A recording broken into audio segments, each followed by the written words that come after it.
मुफ्ती साहब, एक बड़ा अजीब सा मामला है, मतलब सवाल पूछते हुए मुझे अजीब लग रहा है, न जाने लोग ऐसी बातें कैसे कर जाते हैं कि कहते हैं कि कुर्बानी को जानवरों पर जुल्म का नाम, यानी कहते हैं कि भाई ये जुल्म कर रहे हैं आप लोग, यानी बिला वजह इतने सारे जानवरों को कुर्बान कर दिया।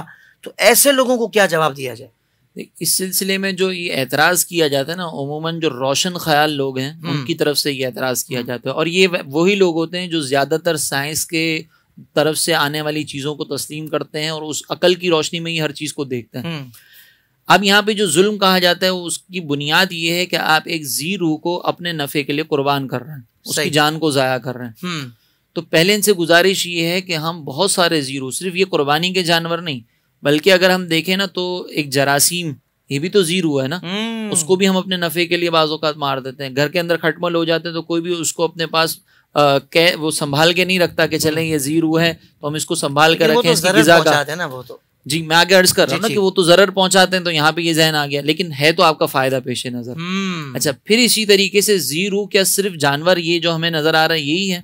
साइंस के अकॉर्डिंग तो जी रूह प्लांट्स भी हैं, पौधे भी हैं। तो आप फिर सब्जियां भी ना खाएं क्योंकि आप एक जी रूह के ऊपर जुल्म कर रहे हैं।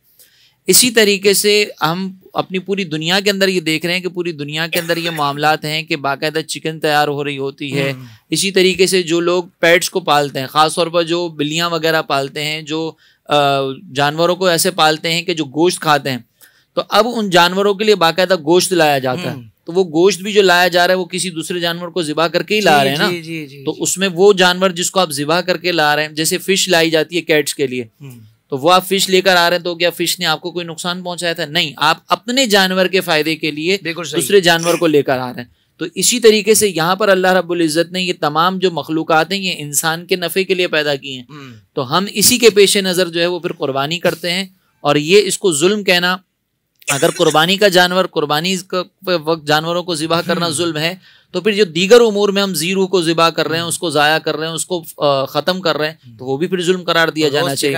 रोज़ चिकन खाई जा रही है, रोज़ मटन खाई जा रही है। जो बातें कर रहे होते हैं वो तो ज़्यादा होटलों में जाकर ये बड़े वीआईपी तरीके से खा रहे होते हैं, और उसमें किसी जानवर ने आपको कोई नुकसान नहीं पहुंचाया। अच्छा, यहाँ पर अगर हम देखें ना जुल्म की बात, तो सरकार अलैहिस्सलातु वस्सलाम ने ज़िबा करने का भी हमें तरीका बता दिया कि जब जानवर को ज़िबा करो तो अच्छे अंदाज से ज़िबा करो, उसके ऊपर जुल्म ना करो और उसको तकलीफ ना पहुंचाओ बिला वजह। लेकिन जो ये इस तरह के जानवर होते हैं, ये जो चिकन वगैरह खा रहे होते हैं, खास तौर पर एतराज़ करने वाले लोग, वो अक्सर करंट देकर जानवरों को मारा जाता है।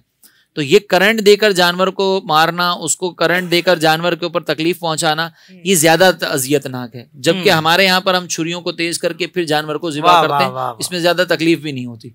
सुभान अल्लाह, बड़े ही एतदाल के साथ कुर्बानी की जाती है अल्हम्दुलिल्लाह। जी अल्हम्दुलिल्लाह, जुल्म का तो कोई शाइबा भी नहीं है हमारे यहाँ पे। अगर कोई बिलफर्ज कोई जुल्म करता नजर भी आ जाए ना, तो उसको हम कंडेम करते हैं कि आप ये जानवर पर जुल्म नहीं करें, क्योंकि सरकार अलैहिस्सलातु वस्सलाम ने इनकी तकरीम को बयान फरमाया।